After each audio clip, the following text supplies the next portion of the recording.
투자해가지고 실패해가지고 뭐 자살하고 투자의 문화는 성숙하지 않았다. 부자 될 확률이 굉장히 높잖아요. 또 귀는 얇고 아는 건 없고. 돈으로 행복해지기 위한 돈 인문학 토크쇼 돈은 머니.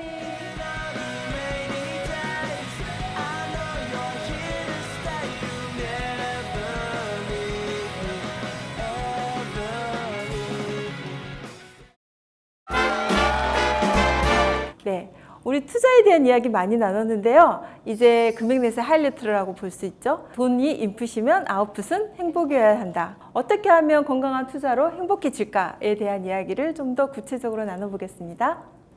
주변에 제 친구들이나 뭐 지인들을 통해서 너무 극단적인 케이스를 많이 봤었던 것 같아요. 그래서 저는 예술가로서 그 니체가 한 말 있잖아요. 괴물을 잡기 위해서 괴물이 되면 안 된다. 그러니까 내가 노후라는 거를 잡기 위해서 내가 악마가 되는 사람들을 너무 많이 봤거든요. 그래서 제가 좀 그런 거에 대해서 나는 저렇게 되면 안 되고 조금 무투자자를 자처했었는데 여러 가지 이제 뭐 얘기들을 들으면서 주식이라는 게 나빠서 그렇게 된 것이 아니라 좀 잘못된 방식으로 그들이 접근했을 수도 있고 뭐 그들이 운이 없었을 수도 있고 불행을 받아들이는 그들의 태도에도 문제가 있었던 것일 뿐 주식에 대해서는 내가 갖고 있었던 부정적 생각을 좀 많이 걷어내야 되겠다라는 생각을 했어요. 별 만족하세요? 어휴, 대단하시네. 성은이 만국합니다. 근데 이제 말은 그렇게 하고 액션 안 하는 사람이 너무 많아요. 예. 무언의 압박을 줍니다. 기본적으로 우리가 투자 얘기하고 저축 얘기하고 뭐 기본적으로 그런 모든 이야기들은 궁극적으로 돈을 모아가는 이유는 돈을 모아야 하는 이유는 나중에 쓰기 위해서 돈을 모으는 거거든요. 근데 그 인생에 쓰기 위한 걸 다른 말로 표현하면 인생의 재무 목표를 달성하기 위해서 인생의 재무 목표를 달성하기 위해서 저축 방법으로 안 되니까 지금은 저금리 기조화해서 저축 방법을 선택하면 인생의 재무 목표 달성이 너무 어려워지기 때문에 투자라는 걸 선택해야 되는 거고, 자 그렇다고 한다면 이 투자를 어떻게 할 수 있을까? 지금까지 우리의 투자 문화는 성숙하지 않았다. 그래서 편안하게 투자할 수 있는 투자 환경을 조성하면 어떨까? 한번 투자하기로 하고 은퇴 이후의 삶을 위해서 투자한다고 한다면 시장에 상관없이 꾸준히 할 수 있는 게 얼마나 중요한가, 이런 것들을 얘기를 한 것 같아요. 욕심 부리지 않는 투자, 투자와 투기를 적어도 구분할 줄 알고 정도에서 벗어나지 않는 투자, 원칙과 기준을 지키는 투자, 그걸 통해서 실질적으로 마음이 편안해질 수 있는 투자, 그걸 한다면 궁극적으로 행복에 가까워질 수 있고 우리 금액넷이 추구하는 건강한 투자 문화를 만들 수 있지 않을까, 그런 생각을 해봅니다. 네, 대표님 건강한 투자란? 오래 하고요. 돈이 일하게 하는 거. 아니 근데 아니 그거는 저번에도 이미 얘기했고 그것보다는 하루라도 먼저 하는 거다. 네, 맞아요. 예, 그래서 유태인들은 성인식을 몇 살 때 하죠? 13살, 12살에 하잖아요. 마찬가지로 워런 버핏은 몇 살부터 시작했죠? 11살. 솔메이트야, 솔메이트.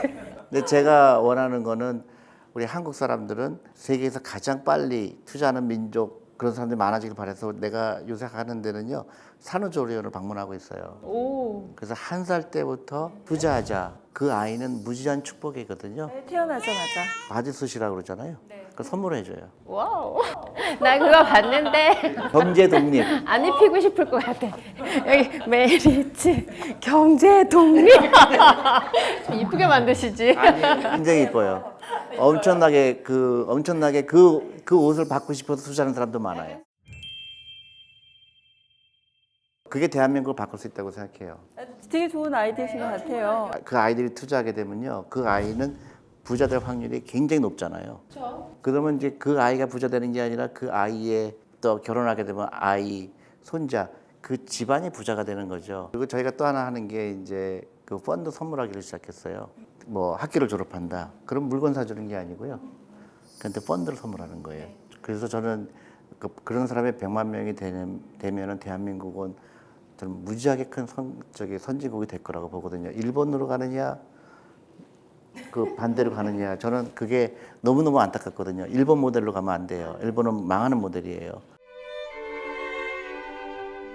것도 사실 우리 좀 사회적인 동물이잖아요. 그래서 이제 사회적으로 이런 것들을 방해하는 요소들이 있다 보니까 개인은 철학도 가시고 빨리 시작하기도 하는데 또 마음이 흐트러지고 어려워지고 하거든요. 근데 그런 요인들에 대해서는 또 뭐가 있을까요?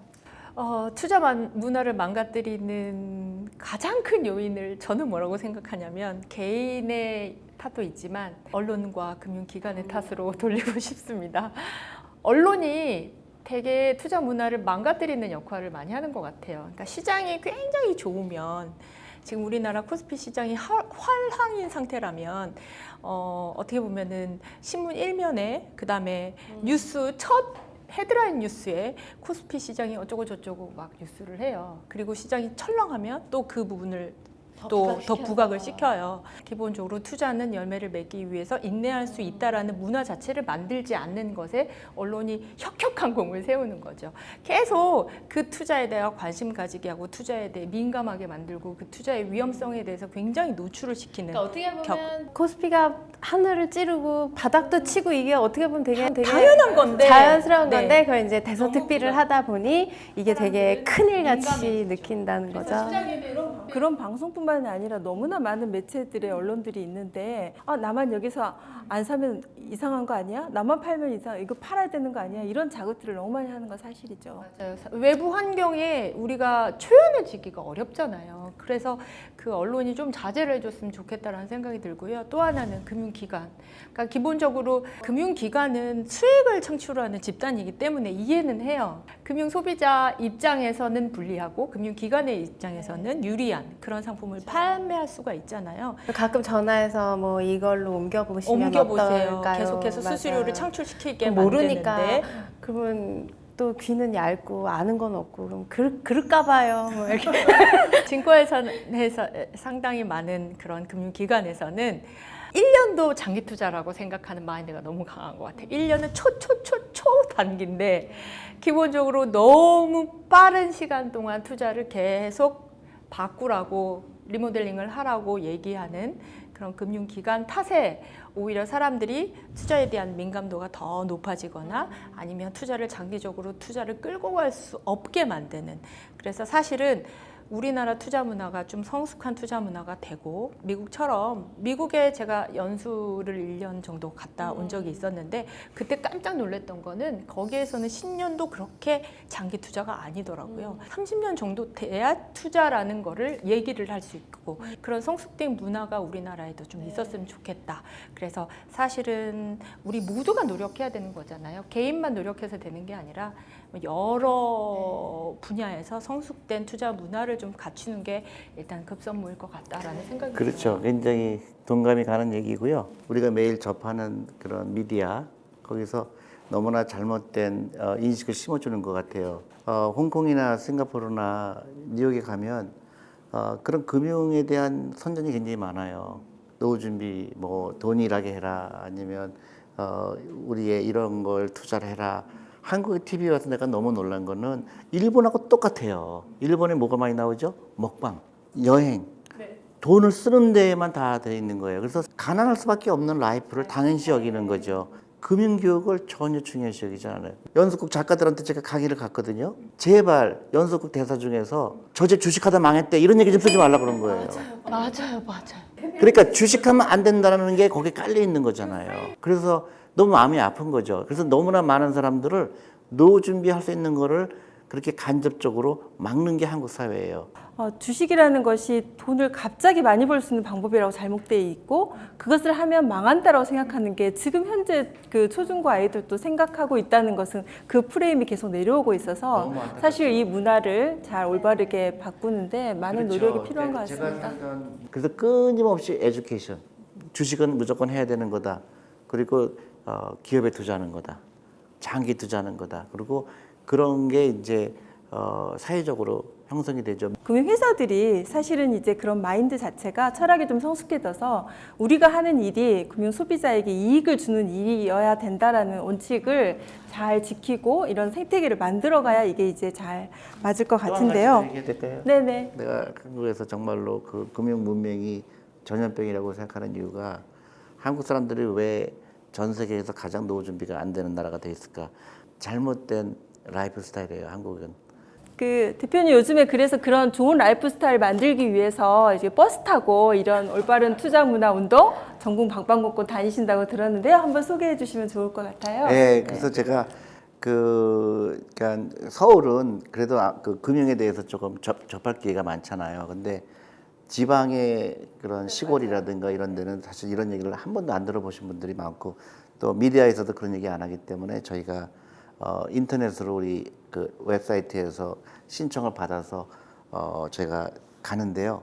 너무나 많이 연락이 와요. 그러니까 예를 들어서 우리 동네에서 뭐 어떤 때는 목사님도 연락이 왔어요. 자기는 노후 준비에 대해서 한 번도 생각 안 해봤는데 목사님들 모아놓고 저희를 초대한 적도 있고요. 또 며칠 전에는 경찰관들, 또 형사분들도 연락이 오셨고, 또 검사님들도 연락이 오셨고, 다양해요. 그리고 오늘 아침에는 또 그 일반 직장에 있는 젊은 20대. 그래서 저는 이게 너무너무 그 보람이라 그럴까요? 그래서 한 사람 한 사람이 노후 준비할 수 있는 그 계기를 만드는구나. 그리고 제가 계속 사교육비 끊어라. 자동차 팔아라 그런 얘기 하겠습니다. 좋은 라이프 스타일을 전파하고 계시는 거죠. 네, 혹시 너무 과부하되시면 금액내스로 연락해 주시면 되겠습니다.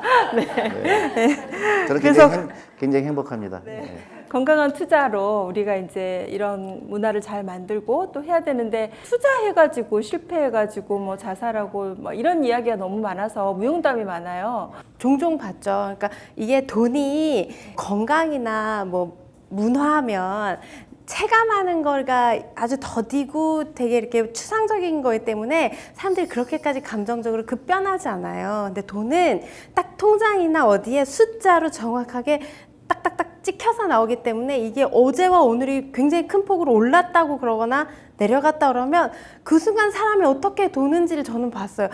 이건 아니다. 그게 뭐 닭이 먼저인지 달걀이 먼저인지 모르겠지만 그 아이가 그런 성품을 가졌기 때문에 그 아이의 투자가 실패로 갔는지 실패로 됐기 때문에 그 아이가 그렇게까지 망가졌는지 뭐가 먼저인지는 저도 잘 모르겠지만 그게 돈에 대한 교육을 안 받아서 그래요. 그러니까 돈의 노예가 되는 거와 돈의 노예가 되지 않기 위해서 내가 돈을 아는 거가 다른 거예요. 본성이거든요. 돈을 잃어버리면 슬프죠. 슬프고 네. 돈이 더 벌게 되면 기분이 좋고 근데 그거를 조절할 수 있는 거는 끊임없는 교육이에요. 지속적으로 알려주는 네. 거예요. 왜냐하면 지금 저도 이렇게 다만 몇 분, 몇 시간 이렇게 얘기를 한 걸로 저의 부정적인 생각들이 되게 그게 되게 그냥 선입견이었구나. 많이 그냥 걷어졌어요. 그리고 이제 그렇게 너무 그렇게만 볼 건 아니구나. 이게 이제 머리로 이렇게 탁 이해가 돼서 그 감정의 그게 저도 많이 없어진 거죠. 네. 그러니까 지식이 있으면 다 그 지식으로 뭐 커버되진 않지만 그래도 많은 감정도 조절을 할 수 있다. 좋은 투자 방법에 대해서 소장님 좀 말씀해 주세요. 완전 공감이고요. 근데 지금 우리가 교육 많이 말씀하셨는데 교육에 부과해서 저는 경험이 되게 중요하다고 생각하는데요. 그 경험을 바꾸어서 말하면 습관이거든요. 그러니까 저에 대한 얘기를 잠깐만 하면 제가 95년도에 금융기관 은행에 입사를 해서 그때 당시에 제가 처음 경험했던 금리가 12%예요. 그랬는데 그런 높은 금리 상황에서도 아마 제 생각에는 96년, 97년 한국의 힘이라는 우리나라 공모 펀드가 나왔었어요. 한국의 힘 그때 당시에 완전 파장을 일으켰는데 그럼에도 불구하고 그렇게 높은 금리를 받는 와중에서도 저는 금융기관에 있었으니까 도대체 펀드가 뭔지 궁금해서 그 펀드를 가입을 했었어요. 그리고 그때 그 96년인가 그때 투자 경험을 통해서 상당히 많은 투자를 경험한 사람이에요. 스스로. 종목을 주식을 투자해가지고 성공도 해봤고 그 번 돈을 어떤 하나의 종목에 왕창 투자해서 완전히 10분의 1로 곤두박질 쳐보기도 하고 그러면서 계속 저 혼자 터득해가는 거예요. 저는 기본적으로 알고 있는 게 있으니까 그걸 임상 실험을 해보는 거죠. 그러면서 터득한 게 내가 건강하게 투자할 수 있는 방법, 내 월급 범위 내에서 투자할 수 있는 방법은 적립식 투자밖에 없고 그걸 스스로 익혀가면서 저는 제 나름의 내공을 쌓는 거예요. 그쵸. 그래서 가장 중요한 건 교육 노출도도 물론 중요하지만 제가 그랬잖아요. 10,000원이라도 좋아요.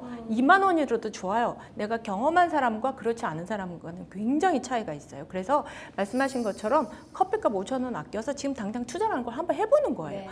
해보고 아 이게 이렇게 가는구나. 나는 이걸 이런 식으로 하면 되겠구나. 스스로 깨쳐가는 거. 근데 그걸 일찍부터 시작하는 게 훨씬 효과가 크겠죠. 온 가족이 돈을 얘기해야 돼요.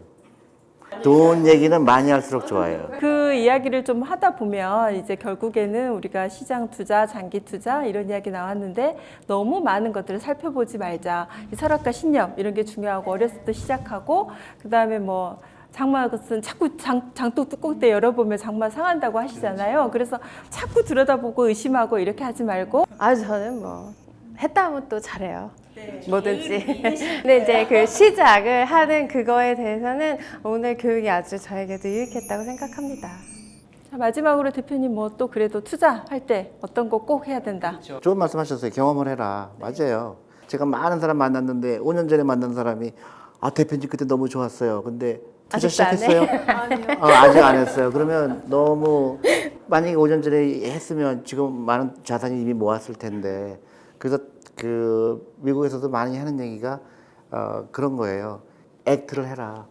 액팅이 중요하죠, 사실은. 그래서 이제 우리가 많이 지식을 나누고 방법도 배우고 원칙과 기준도 했는데 뭐 하면 다 필요 없다, 안 하면 아무 소용 없다. 구슬이 서말이라도 꿰어야 보배다. 그래서 그 구슬을 꿰매게 하도록 하기 위해서 저희가 지금 이렇게 이야기를 나눴고요. 그런데 이제 무엇보다도 우리가 가장 중요한 것은 그거 같습니다. 저희가 이런 원칙을 아는 것도 중요하지만 사실 이제 금융회사 뭐 어떤 정책 그다음에 개인들이 모두 다 이런 어떤 건강한 투자 문화를 만들기 위해서 각자의 몫을 잘 했으면 좋겠습니다. 네, 오늘 말씀도 즐겁게 나눠주셔서 감사합니다. 네.